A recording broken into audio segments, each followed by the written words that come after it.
Shall we begin?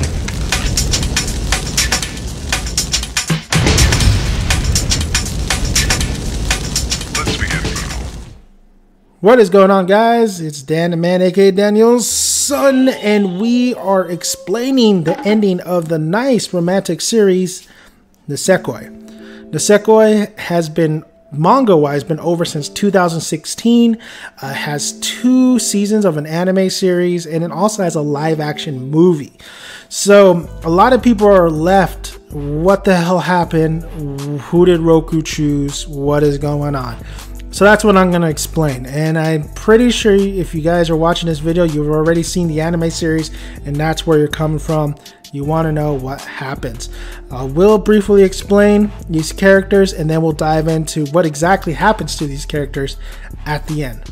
So to give you a brief summary, Raku is our main protagonist, our main character. He's a lot better than a certain somebody.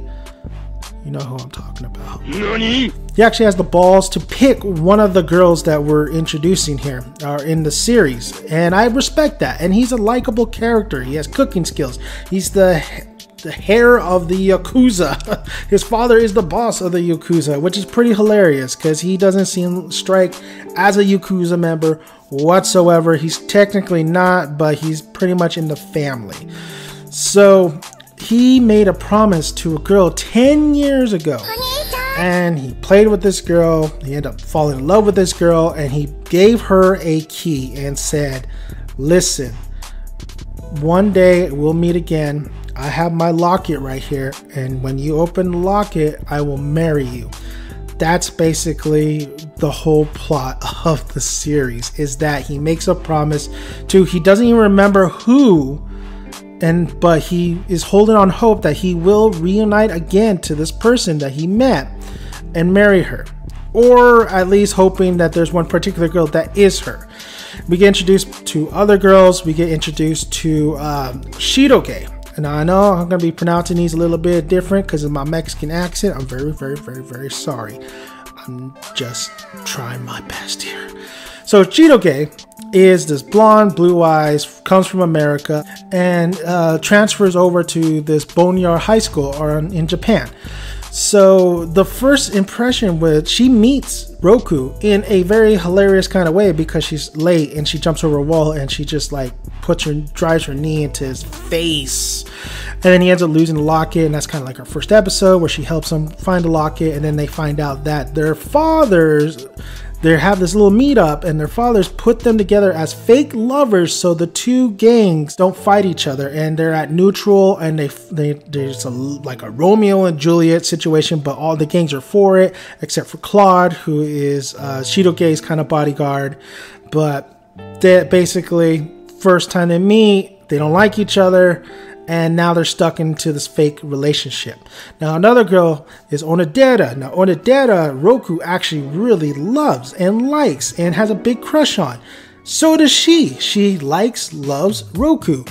The problem is, she's a sweetheart, she's lovable, she's like your any other typical anime character who's like that, like Hinata Hyuga or the Hime, the girls from Planet basically. Problem is, she doesn't have enough confidence to express her feelings to Raku, and because of that, I mean, she's been in love with Raku since they were both in junior high, and she just cannot express her feelings, and that's a problem because Raku actually likes her back, and it just never happens. And now he's put into this fake relationship that he doesn't even want to be in. So we have Onodera, and Onodera actually has a best friend named Ruri, and Ruri is one of my favorite characters in the series because she's blunt, she's honest, she's observant, she has glasses, she's cute as a button, and she kind of pushes Onodera to like kind of open the shell. She doesn't straight out tell Raku, listen, Onodera wants to bang you, but she just kind of moves Onodera towards Raku and sets these situations where maybe there's a confession that could be made out of this. She kind of she helps Onodera a lot. And on the other side, yeah, Roku's best friend, who's Shu. Shu has glasses, just like Ruri, and he's the comical character in the series. He doesn't get a lot of screen time, but you do get to know Shu. You get to know he's kind of he's like that perverted, but he's very observant in a good way. and he actually has a heart of gold towards the end of this series, and you get to know Shu a lot, and you actually get to really like him.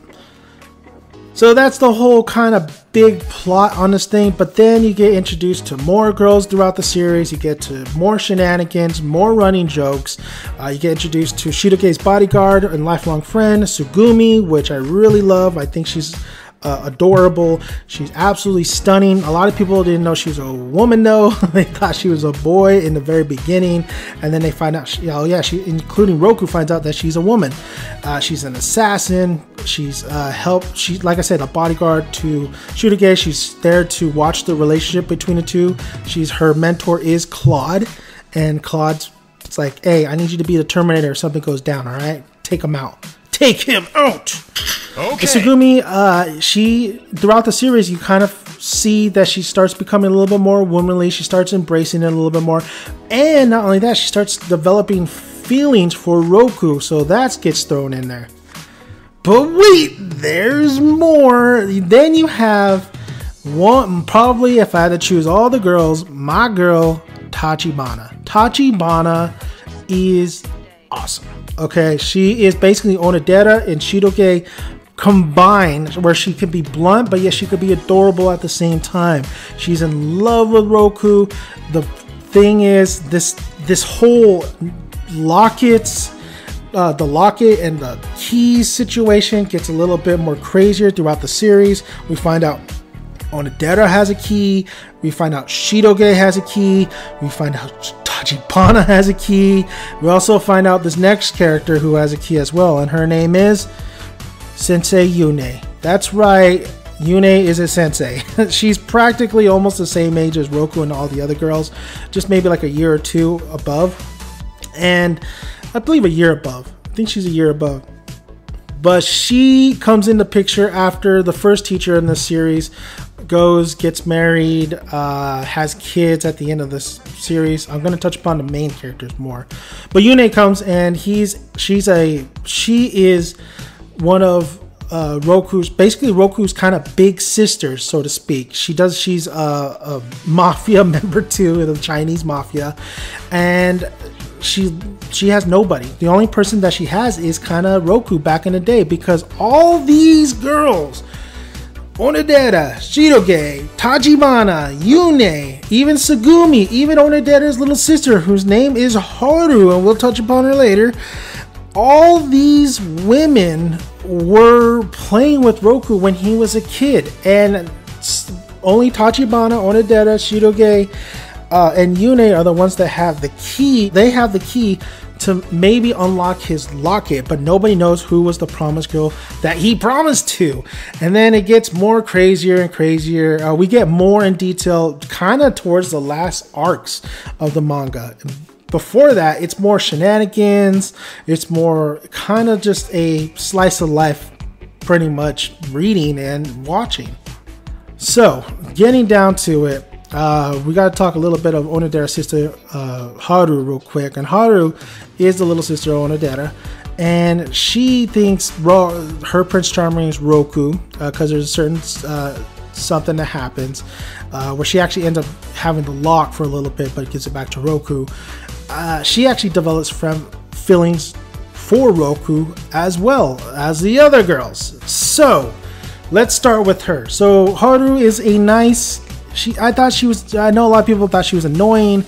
I thought she could be a really nice character, especially with some of the things that her and Raku had in common. Food. She's a great cook. She's great, our pastry chef, basically. And she has her moments in the series. I'm not gonna lie. I actually really liked, she looked like Onodera when her hair was down, but she still had her kind of style. So I did like Haru. But what happens in the manga, so we'll go from confession to confession till we find out who the last one was that Raku picked. And Haru was the first kind of one to confess. And not really kind of confess, honestly. More like letting her feelings and Raku go, because she knew that Onodera loved Raku. And even though this was her first love, she knew that she just had to let these feelings go. It was Raku, and she chose her sister more than her own feelings, which I actually really like the panel when she's really starting to cry and her friend is consulting her and saying, are you okay? You know, I know it's first loves are crushing, but the next kind of day she comes up strong and she has a new haircut. She's more friendly towards Raku, where it's more of a back and forth cat and dog fight, but Raku always liked her throughout the series. And she ends up actually taking over the family business. Her mom is like this big, or has a kind of a dessert place, and Haru takes over that. And the mom is pretty funny. But we do get a couple chapters with Raku helping out the family business of the Onoderas, and you see the mom really take a liking to Raku and really wanting to him to be kind of like a son-in-law until one instance where he betrays her, sort of, and she's out for blood basically. But the Onodera and Haru's mom is really nice, and Haru's ending is nicely done because it is a young first love that is resolved very quickly by her hands and her mind. And I thought that was great. I thought that was a nice little bow tie to that.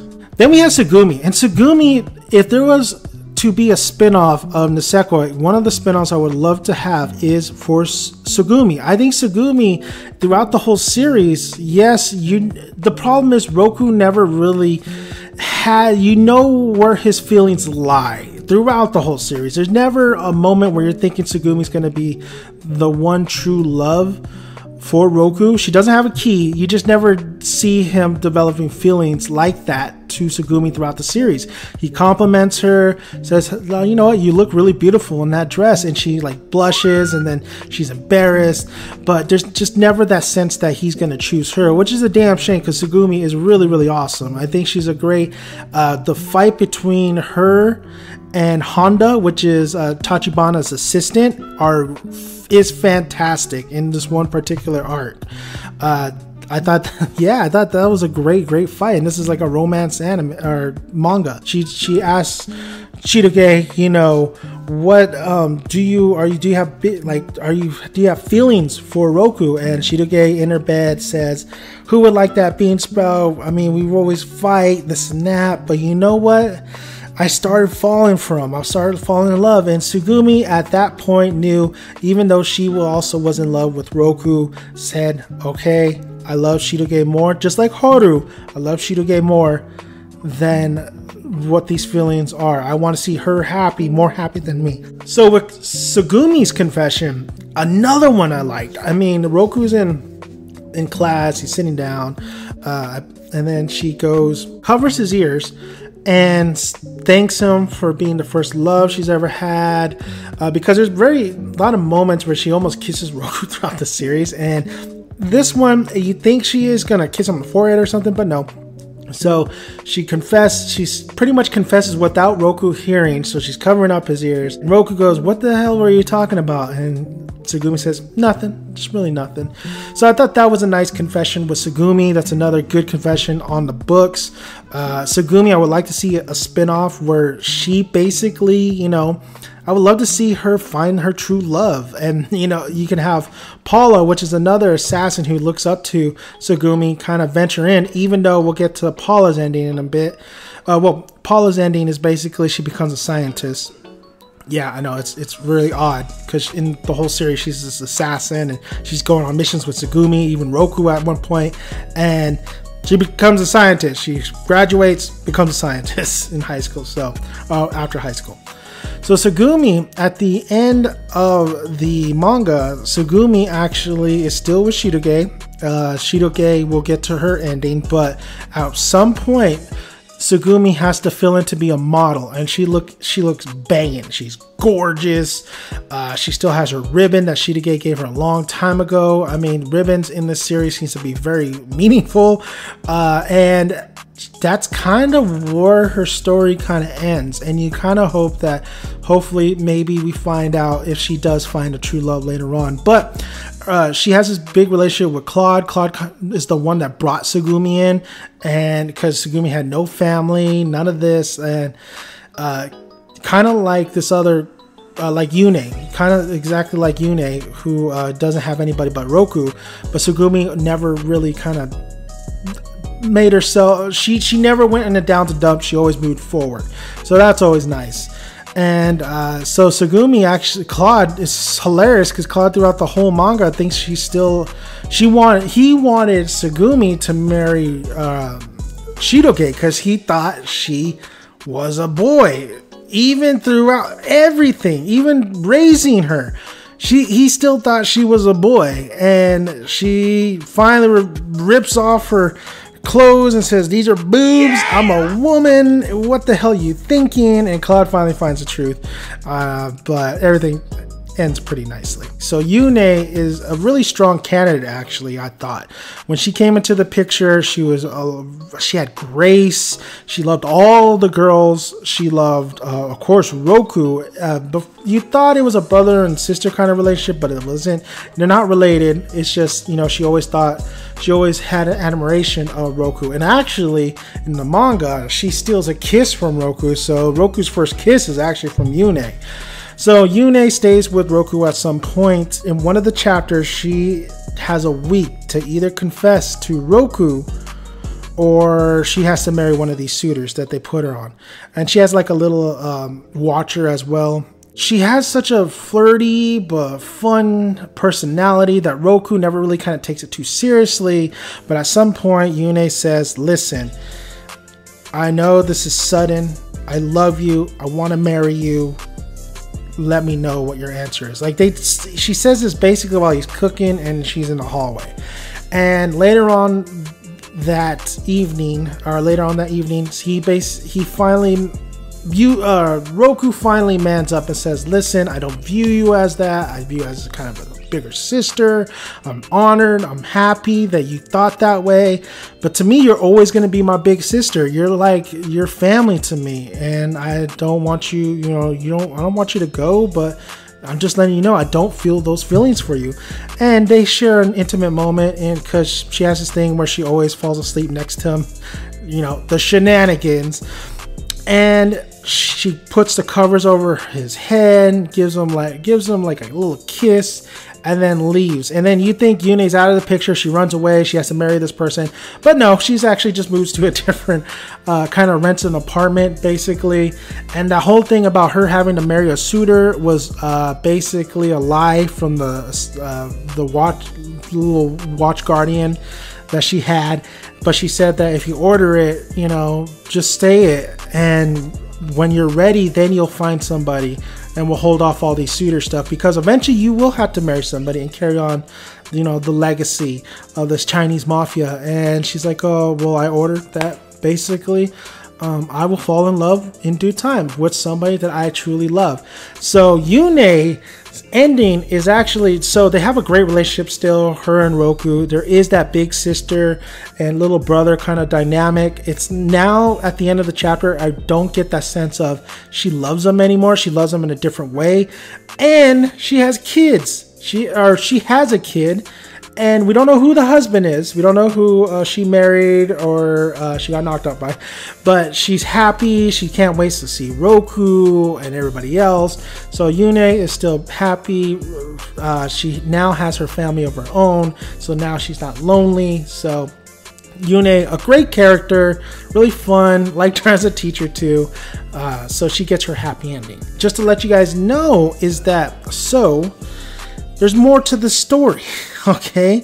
There's more to the story. But let's get Tachibana, because she is my favorite girl out of all of them. And Tachibana, she had so many comedic moments in the series, but it was so funny and so flirtatious towards Raku. I loved it. She was very determined. I love her determination of trying to have Raku fall in love with her. And Tachibana's story is she was sick when she was a kid, and Raku would go and play with her and keep her company because she couldn't go outside. She had a weak, frail body. So in one of the arcs, she made a deal with her mother, and they have a terrible, strained relationship. Her mother's named Chika, and Chika is basically she's the head of, if you don't know about Tachibana, she has the whole SWAT force basically have her back, because her father is the head police officer basically of everybody, the head sergeant. And Chika they have family traditions where she has to be the head of the household. She is the head of the household. She can't go anywhere. She has a more frail body than Tachibana, and she's basically forcing these traditions that she was forced upon onto Tachibana. But Tachibana met Raku back in the day, 10 years earlier, and she wants to try to get him to marry her because she's in love with him. So she makes a deal with her mother that if she can't do it at a certain point, or if her body fails and she has to basically come back for only the one spot that could help her with her diagnosis, she has to come back to her mother and fulfill the family tradition, basically, and then she has to marry a suitor. That was the deal. Tachibana has, all the shenanigans, all the laughters, but she does become friends with everybody because at one point they were all friends, and I'll get to that in a minute. But Raku, she absolutely loved Raku and was hoping that maybe that in this series that he would feel the same. That's not the case. Now the problem with Raku is he doesn't. In this whole series, you just don't feel like he's in love with Tachibana at all. Like she could be on his arm, she could do a lot. They could be in a Ferris wheel, but there's just never moments where at one point Tachibana's like, "What if let's kiss?" And Raku won't do it. So Raku, even though Tachibana is very precious to Raku, it's not a romantic relationship. To him, she's kind of like Yune, which is kind of a bummer because she really puts her all in trying and to love Raku and to have Raku love her. So Tachibana has to leave. She knows her time is up. She even because at one point she's with Raku. They're alone. Chitoge has to go grab her bag. She kind of says, "What is your answer, Raku? Will you marry me? Will you love me? I'm here. I'm right here. Just let me know. Like, I need to know." And then she starts getting sick, and Honda's there and has to pick her up, and then they leave. Raku pretty much finds out that Tachibana went back to her mother, and then he knows that Tachibana doesn't want to go back to her mother, and then basically there's this big old arc where it's a rescue arc to Tachibana. So basically Roku's this knight in shining armor, but he's not in love with Tachibana. He's doing this as a friend. Like, he wants Tachibana, he's close to Tachibana, but as a friend. And he goes rescues Tachibana, and there's this whole plan. Chika kind of realizes is like, even though the whole thing's useless because Tachibana has to stay there and has to go to a particular to Pittsburgh to get her treatment done, she can't go back to Boneyard High School. Like, she can't go back with Raku and stuff. She has to stay and get her treatment. It's not life-threatening. It can be, but she has to do all this medical stuff for at least 2 years so she can get her body in a healthy state. But Raku doesn't know that, still saves her by the help of Tachibana's friend, Chitoge, Onodera, Ruri. They all help out too. And so Raku and Tachibana go on an airplane. They're they're trying to figure out what to do. Maybe Tachibana can stay at Chitoge's place, and then Tachibana explains the situation, and once again, kind of like, I know, thank you for saving me. Like, that's the love I was hoping for, and you know, I love you. I always love you, and I won't stop fighting for you, even though I know you don't love me. And Raku says, I love you, but I don't love you in that way. I love you in a friendship kind of way. So Raku, yeah, pretty much rejects Tachibana. Her key is not the one. She's not the promised girl. But they leave in a really good and friendly note, especially with Tachibana and Chitoge, because those two are always fighting, but they actually really like each other. Her whole kind of like her chasing after Raku was kind of done at that point. She does pop up towards the end, but all in all, so she isn't the one that Raku chooses, but at the end of the manga, she gets an invite to Roku's wedding. So, of course, she's going to attend. She is healthy as ever. She doesn't have long hair anymore. She has short hair. Remember the whole thing where Raku liked long hair, so that's why she grew out her hair, but she has short hair now. and she's with Honda. Her and Honda actually have a great heart-to-heart in the arc, and they like have a great understanding. They're both like very close to each other. She's still trying to find suitors, but she needs to find somebody who is more than Raku, but she doubts she'll ever find somebody that she'll love as Raku. So at the end, she's still Tachibana. She's still trying to find love, but she still loves Raku, and she seems like her and Honda have a great relationship, and she seems she's living the bachelorette life, and she's actually doing what her mother couldn't do and exploring, probably just enjoying life, and her mother couldn't do that. And we find out in that arc too that her mother just never had all that, sort of, because her mother did at one point go to the same high school as Tachibana and the girls went to. Is there more to the story? And there is. It turns out that all Haru, Onodera, Chitoge, Tsugumi, Yune, Raku, Tachibana, all of them played 10 years earlier, all together in the same house. And you know who knew about it? Everybody's mom, basically. Onodera's mom, Chitoge's mom knew exactly what was going on, and she knew who wrote this book. And basically it's kind of like the author's inspiration was Romeo and Juliet, but she hated the ending and she always wanted a happy ending. So she wrote a happy ending to like a Romeo and Juliet kind of type story with the locket, with the keys. This is where it came from, and it wasn't just one key, it was like 4 different keys in one locket, and this boy made a promise. So there's the question was, because this book comes to play in the series, and we find out at the end who wrote this book. Why did Onodera have a page of the book, with her? Was she the promised girl? So basically Chitoge's mom explains, because Chitoge at one point overhears Onodera, Roku's knocked out. She confesses that she is in love with him. Chitoge finds out and she's heartbroken. She says, I love these two so much. I want them to be together. I gotta go. She transfers, right? She goes, she works for her mom, and she finds out that her mom knows who wrote that book, and who wrote that book was Raku's mom. Raku's mom wrote that fable, that fairy tale that started this whole thing. So what Chitoge does, she actually goes to where Raku's mom is, because she's kind of like on a book tour.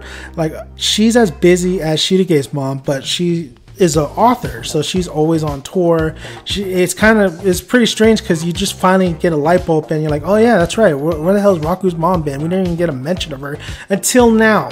So Raku's mom actually wrote that book definitely when she was in high school with Chitoge's mom, Onodera's mom, Chika was there.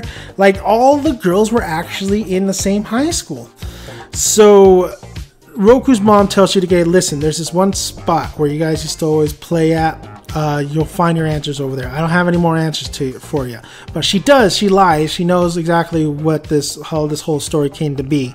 So Chitoge goes to the special place where this promise was made, right? And the house they played in. So she goes over there, and Raku and Onodera actually find out from Chitoge's mom, so they end up going over there to go after her too, because they want to bring her back to where she belongs with them. The whole story too is that all of them read this, right, and all of them loved it. So all the girls and Raku read this, like, had this book, and they knew about it. So what happened was Yune got these things made. She got the keys made, she got the locket made, and she told Raku, okay, pick who you want to be with, who's going to be the promised girl, and then we'll all meet up together again one of these days, and we'll all play, or we'll all meet up together and we'll all find out who you're going to marry. So they kind of pressure Raku, and Raku kind of chooses Chitoge because she has long hair. She's pretty. Tachibana is heartbroken, and Chitoge is super happy, and she's an adorable kid too. So Chitoge is super happy, and Onodera is kind of down and out. And Raku looks at Onodera, and he knows exactly who he wanted to pick, but he didn't.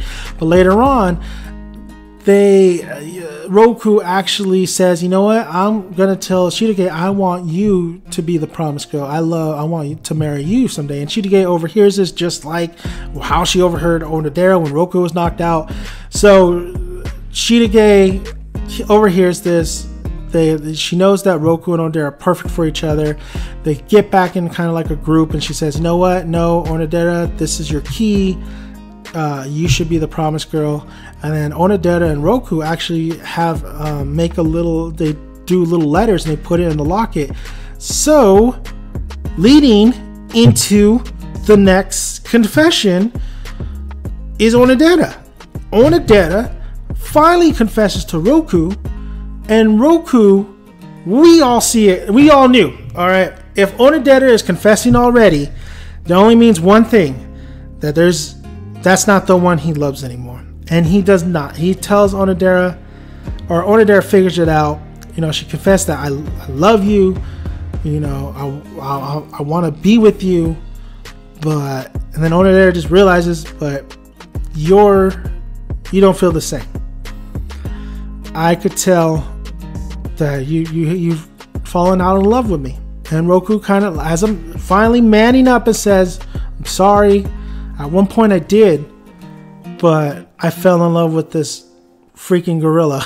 So Onodera gets rejected, right? And Ruri and Shu are there too, and Ruri is able to like comfort Onodera while she's crying. Onodera has the key.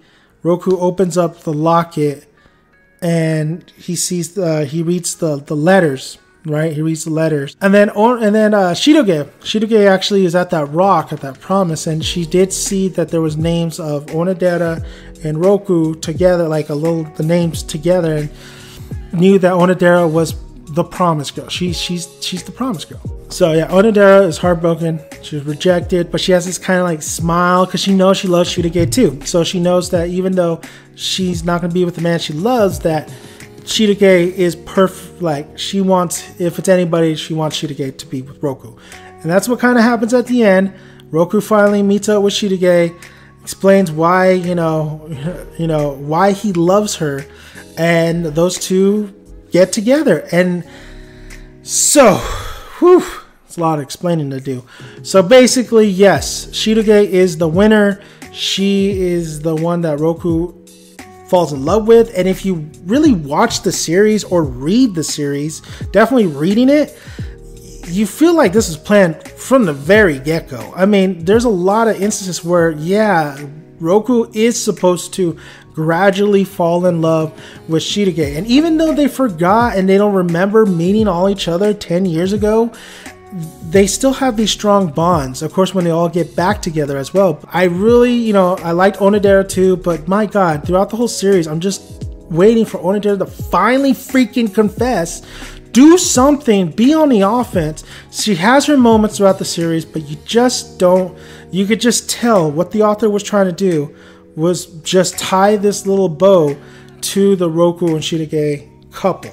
So all in all, I like the outcome. I can see why a lot of people are upset if they wanted Onodera or even Tachibana or any of them. I can see the faults in this manga here and there, but all in all, the series was a great read. It should have been shorter in my opinion, but all in all, the series was actually a great read, and I actually really did like the conclusion. Even if I wasn't a Chitoge fan, I liked the overall climax and how much it built up into like a soap opera kind of climax to it.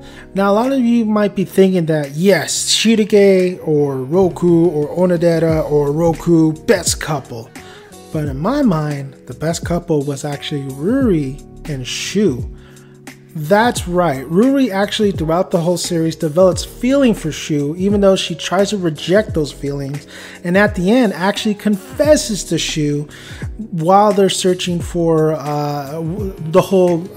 Chitoge. And then when Onodera gets her heart broken, Ruri actually finally says, you know what, the one person that I like is you, and I know you're still hooked on this because Shu liked the first teacher, not Yune, but the first teacher in the series, and got kind of rejected. And basically, his heart was kind of broken throughout the series. He has this like nice little strong comedic relationship with Ruri. They really get to know each other. Shu does this fabulous gesture of taking a picture of when Ruri and her grandpa were together and they were smiling. She wanted a picture like that before he passed. So there's a lot of really good development throughout the series. It's sprinkled here and there. It's not all the time, but it's really good. It's at the end of the manga, Ruri and Shu, they get invited to Chitoge's and Roku's wedding, where Shu becomes a teacher and Ruri becomes a books translator, and they're both living in this like apartment or house, and it seems like they got engaged at the end of this series, basically. So let's go rewind it back and let's talk about Onodera. What happens to Onodera at the end of the manga, the series? So what happens to Onodera is that she basically becomes like this pastry chef, but she's not making food because she's terrible. She's a really well decorated, like she's a fantastic decorator. Now she's not working with the family business, the sweet shop. She's doing pastries basically, and she gets a call from Raku and Chitoge, and she actually does the wedding cake for them, which is kind of a slap to the face, but they're all friends and she loves both of them, so whatever, right? So that's exactly what happens to Raku and Chitoge. They actually end up preparing for their wedding. They're gonna get married, and Chitoge doesn't actually go back with Onodera or Raku and doesn't even finish high school. She actually drops out, which I was like baffled. I'm like, you're almost there, just finish high school. But she becomes a fashion designer, and she's really good at it. Actually, she's so good at it, she's kind of like her mother, Hana-san, and she is constantly busy. That's why Tsugumi had to fill in for a model, because Tsugumi went with Chitoge and she's a designer, and Raku actually took over the Yakuza. So he's basically the head now of that household. His dad actually says, I'm going on a second honeymoon. I'm gonna go meet your mom. I haven't seen her for like years, so I'm doing that. So that's pretty nice to know that, yeah, Raku does have, I guess, a relationship with his mom. She's just constantly busy like Chitoge's mom. So I think that makes sense, that she kind of understands Chitoge's point of view when that whole fiasco was going on with her and her mother, but kind of funny you never mentioned it. So they meet up at the promised spot, and this time they make actually a new locket and a new key, where Chitoge has the key and he has the locket, and this is the key that opens this locket, and they basically they recreate what happened in that book. They basically do the locket thing right there. They just make a new locket and new key. So they kiss. It's comedic at the end because of the teeth. I guess they hit each other's teeth. It's like her first kiss or something like that. So that's what happens. They get together, they're in love, they get married, and not a lot of people know that's not the end of it. So there's bonus chapters, and we don't get the sense of where all the characters are. We just get the sense of what happens to Onodera, Chitoge, Raku, and actually Haru too. Haru is actually took over the family business, and Onodera actually has a daughter that goes to the same school as her, and she actually bumps into a guy who has blonde hair and blue eyes and is actually the son of Chitoge and Raku. I'm not making it up. I will have the link down below so you can see that bonus chapter. So Onodera has a daughter, and we don't know who from who, but she has a daughter. And Raku and Chitoge has a son. So, and it's very hinted in this chapter that those two, he even says at the end of the chapter, like, man, she's cute, and they become kind of friendly and friends, but this seems like it's going to lead off to a romantic relationship. That's what I get from it, or at least a spin-off or something. So overall, I think Nisekoi it's way too long in my opinion. I think it should have been shortened up. You can only take this premise for so long, with all the shenanigans, with all the jokes that are happening, with all the circumstances, the situations these characters are put through, and yet Onodera never confesses until 229, or at least 229. It takes 229 chapters for her to finally confess. Like, this should have happened a long time ago. That's what was frustrating about it. The fact that Raku, you could tell that he he only loved 2 women, and even Tachibana hits on the head like, who do you love? I mean, I know you have a thing for Onodera. I know you. But it seems like you have a thing for Chitoge too, and then he finally realized he's in love with both of them, but he chooses one. Which I gotta give Raku props. He chose one. It could have been a disaster ending like Haganai, but he chose a girl, and I thought it really wrapped up really nice. The endings are nice, done, bow tie. Like, it's not the worst ending I've ever seen. It's actually a really good ending. It's not gonna blow your mind. Your girl's gonna be hurt, you know. Whoever you picked, if you're Chitoge, yay. If you weren't, then you're heartbroken. But all in all, you really start loving these characters throughout the series. When the series keeps going, you actually really, if you didn't like Chitoge in the beginning, maybe you won't like her at the end, but you kind of like see the little bit of a development in her and Raku's relationship, and you see why the author wanted to go that route. With Onodera, you wanted a little bit more. I think I wanted a little bit more just development towards her. You get these nice little moments, these soap opera or will she kind of moments, as Pam and Jim kind of moments. But the difference is Pam and Jim went for it, and Jim definitely went for it, but Pam ended up really kind of finally doing that confession at the right time, where Onodera didn't. She waited to the last minute, and that's kind of her downfall. Check it out. I'll have the link below for the last chapter, and then also the bonus chapter, so you guys could take a look and see Onodera's kid, and also Raku and Chitoge's kid. So thank you guys for listening. Please subscribe to the channel. It would help a lot if you like the video too, and also push the bell notification. Thank you guys for listening, and you could check out also down below on my link will be the Haganai explained ending of the light novels. They're not making any more seasons on that, and then also the Sekerei ending explained on that one as well. So thank you guys. I'm Dan the Man, I'm out of here.